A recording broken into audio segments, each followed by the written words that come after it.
कंठों की भाषा, जनगण की मुखरित अभिलाषा, हिंदी हिंद देश की राजभाषा, मातृभाषा, राष्ट्रभाषा। नमस्कार बच्चों, हर साल 14 सितंबर को हिंदी दिवस आते ही ये पंक्तियां हम दोहराना कभी नहीं भूलते और हिंदी का स्तुतिगान करना नहीं भूलते। लेकिन दूसरे विषयों की अपेक्षा हिंदी में उतना ध्यान नहीं देते। बहुत ही आसान समझते हैं हिंदी को। जहां दूसरे विषयों के लिए एक भय बना रहता है, गंभीरता बनी रहती है अध्ययन के प्रति, ऐसा लगता है कि हिंदी हमारी अपनी मातृभाषा है, राजभाषा है और हम इसे बहुत आसानी से कर सकते हैं। हिंदी का प्रश्न पत्र जो आगामी 9 तारीख को है कक्षा 12वीं का, उसके लिए आइए हम विस्तार से प्रश्न पत्र पर चर्चा करें और क्या करें क्या ना करें इसकी ओर ध्यान दें।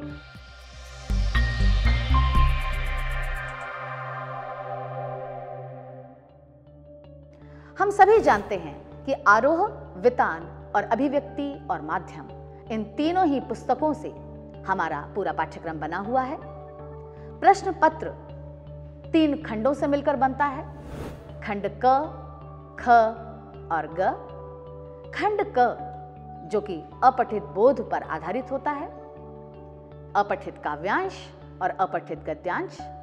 आप सभी जानते हैं कि आजकल हिंदी में भी विकल्प दिए जाने लगे हैं, यानी प्रश्न पत्र विकल्पों पर आधारित है। 2 प्रश्नों में से जो प्रश्न आप बहुत अच्छी तरीके से कर सकते हैं उसी को अटेम्प्ट करने की कोशिश कीजिए। प्रश्न पत्र को शुरुआत होते ही या प्रश्न पत्र हाथ में आते ही आपका सबसे पहला काम होना चाहिए कि आप सभी प्रश्नों को एक एक कर पढ़ना शुरू करें। अपठित गद्यांश और पद्यांश, इसको बहुत गंभीरता से पढ़ें। प्रश्न पत्र में कहीं भी अपने नाम के अलावा कुछ भी ना लिखें। एक एक प्रश्न को रीड करते हुए, पढ़ते हुए मन में ही उनके आंसर्स बैठाते जाइए। जब लिखने की बारी आए तभी उसे लिखें। खंड ख जो रचनात्मक लेखन एवं अभिव्यक्ति और माध्यम पर आधारित है, उसका पहला प्रश्न आपका निबंध का होगा। निबंध जो 5 नंबर का होगा। आप सभी जानते हैं कि प्रत्येक प्रकार के ऐसे रचनात्मक लेखन को हम 3 भागों में बांट दिया करते हैं। सबसे पहला प्रस्तावना या भूमिका, दूसरा विषय विस्तार और तीसरा उपसंहार। यानी प्रत्येक प्रकार के ऐसे निबंधात्मक और रचनात्मक लेखन के प्रश्नों को इसी टेक्निक से हल करें। विस्तार से देने वाले प्रश्नों को ठीक तरीके से सोच समझकर लिखते हुए हल करें। अगला प्रश्न जो पत्र का होगा, पत्र लेखन पर आधारित होगा, उसमें जो पत्र आप अच्छी तरह कर सकते हैं उसे लिखें। आपका पता होगा परीक्षा भवन, कहीं भी अपने नाम का भोपाल, जयपुर, इंदौर जैसी जगहों का उल्लेख ना करें। प्रश्न नंबर 5 जो जनसंचार के प्रश्नों पर आधारित होगा, जिसमें विकल्प भी दिए जाएंगे। एक एक नंबर के इन प्रश्नों में जो प्रश्न आप पूरी तरह आत्मविश्वास से हल कर सकते हैं उन्हीं को करें। उसके बाद वाला प्रश्न जो प्रश्न नंबर 6 के रूप में होगा, वह या तो एक आलेख और विकल्प के रूप में समीक्षा के रूप में होगा। आलेख का विषय ठीक तरीके से सोच समझकर अच्छी तरह हल करें, लिखें। वही भूमिका या प्रस्तावना, विषय विस्तार और उपसंहार के आधार पर। और यदि आप समीक्षा लिख रहे हैं तो मेरे ख्याल में वो ज्यादा अच्छा होगा, क्योंकि शायद हम पहले से पढ़ी हुई पुस्तक की समीक्षा को कई बार सोचते हैं, लिखने का प्रयास करते हैं और पहले से उसकी तैयारी कर रखते हैं। तो ऐसे उत्तर देने से हमें पूरे नंबरों की आशा करनी अपेक्षित हो सकती है। अगला जो प्रश्न है वो है फीचर पर आधारित। फीचर भी एक प्रकार का आलेख ही है। 3 नंबरों के इस प्रश्न में भी आपको विकल्प दिए जाएंगे। जिस विषय को आप पूरी तरीके से समझ गए होंगे, आप सारे विचारों को एकत्रित कर लीजिए और फिर निश्चित क्रम से वही प्रस्तावना, भूमिका, सबसे अंत में उपसंहार और विषय विस्तार, इसी क्रम में प्रश्नों को करते चले जाइए। अगला खंड ग, जिसका पहला प्रश्न प्रश्न नंबर 8 के रूप में आपके सामने होगा, जो अर्थ ग्रहण पर आधारित होगा। काव्यांश को पढ़ते हुए, ठीक तरह से उसे समझते हुए जो प्रश्न पूछा गया है उसी के उत्तर देने की कोशिश करें। 6 नंबर का यह प्रश्न आपसे पूरी अपेक्षा करता है कि यदि आपने पूरा उसका उत्तर ठीक लिखा है तो आपके नंबर नहीं कटेंगे, लेकिन एक और शर्त है कि आपकी कहीं भी गलतियां ना हुई हो लिखने में, मतलब वर्तनी संबंधी कोई त्रुटियां ना हो, और दूसरा आपकी लिखाई भी बहुत अच्छी स्पष्ट अक्षरों में लिखा हुआ आपका होना चाहिए।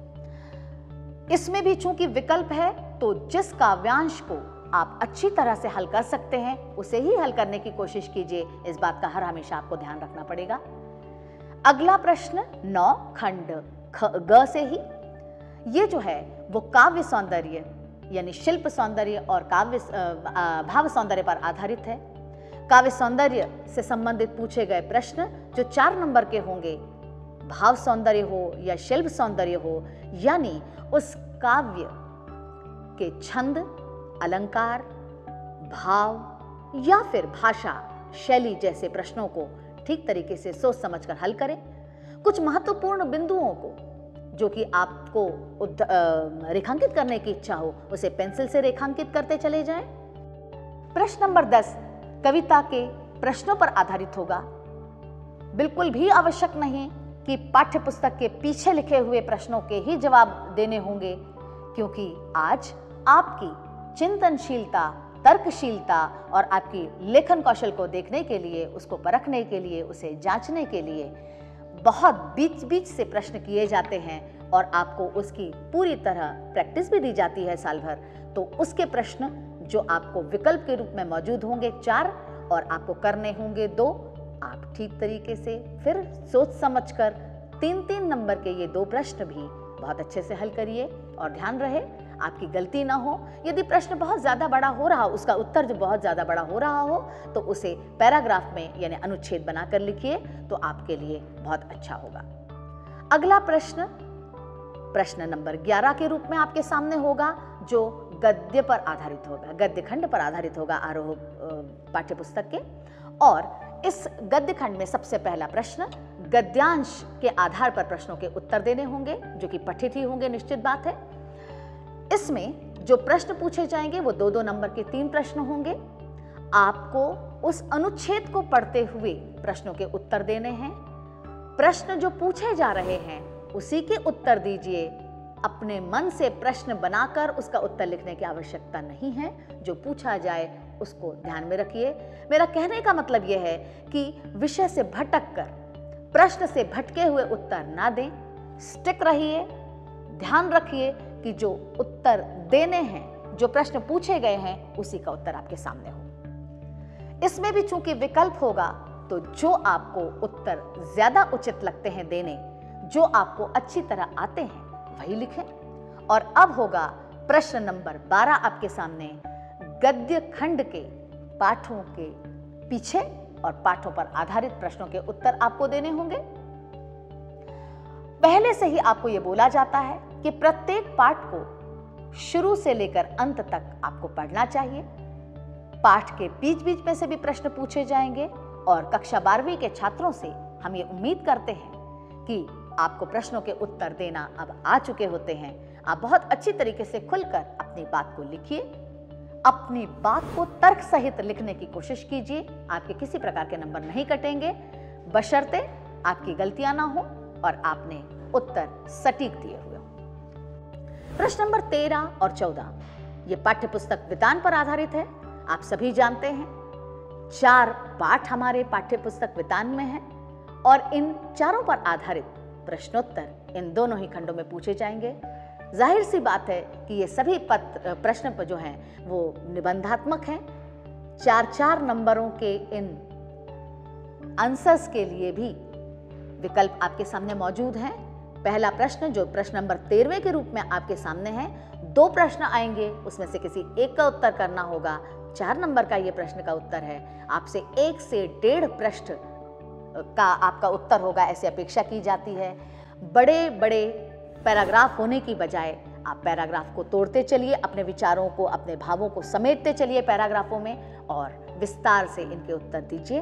1 से 1.5 पेज का ये उत्तर फिर वही कि भूमिका, आपका विषय विस्तार और उपसंहार के रूप में होना चाहिए, जो कि बहुत ज़्यादा इफेक्टिव होगा और अच्छा लगेगा देखने में। प्रश्न नंबर 14, जिसमें 4 प्रश्न होंगे और उसमें से कोई 2 आपको करने होंगे। ये 8 नंबर का जो है ये प्रश्न है या उत्तर, इसके 8 नंबर आपको मिलेंगे।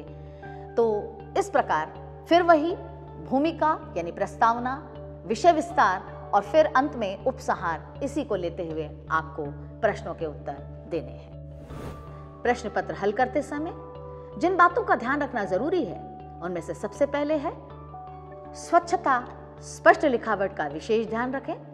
हिंदी का संबंध कलात्मकता से है, चाहे विचारों की कला हो, भावों की कला हो या लेखन की कला हो, इन तीनों को बहुत अच्छे से सुंदरता के साथ उकेरना जरूरी है। लिखते समय नीले पेन का ही प्रयोग करें, चाहे बॉल पेन हो या फिर इंक पेन हो, लेकिन पेंसिल से लिखने की कोशिश ना करें। पेंसिल का प्रयोग केवल अपनी बात को या महत्वपूर्ण बिंदुओं को रेखांकित करने भर के लिए करें। निबंध में यदि आप चाहें तो कहीं कहीं आवश्यक हो, जैसे संगणक यानी कंप्यूटर का यदि आपको निबंध आया है और यदि आप उसको लिखना चाहते हैं, या सोशल मीडिया के बारे में आप कुछ लिखना चाहते हैं और उसमें सोशल मीडिया, उसमें जो इंटरनेट और इनके कुछ चित्र बनाना चाहते हैं या इंस्टाग्राम या उसके आदि चीज़ों के, तो यदि आप ऐसा करना चाहते हैं तो उसको चित्रात्मक कर सकते हैं। लेकिन ध्यान रहे, चित्र कॉम्प्लीमेंट्री होते हैं। आपको केवल आपके निबंध को थोड़ा सा कॉम्प्लीमेंट करने के लिए उसका प्रयोग किया जाना चाहिए। उसमें आपको अलग से नंबर कुछ मिलेंगे ऐसा कुछ नहीं, वो आपकी निबंध की सुंदरता को, इफेक्टिविटी को बढ़ाने के लिए होता है। मैं आशा करती हूँ कि आप सभी को मेरे द्वारा बताए गए इन टिप्स से लाभ मिलेगा। सभी विद्यार्थियों को बहुत बहुत शुभकामनाएं। यदि ये वीडियो आपको पसंद आया हो तो कृपया इसे लाइक करें, शेयर करें और चैनल को सब्सक्राइब करें। धन्यवाद।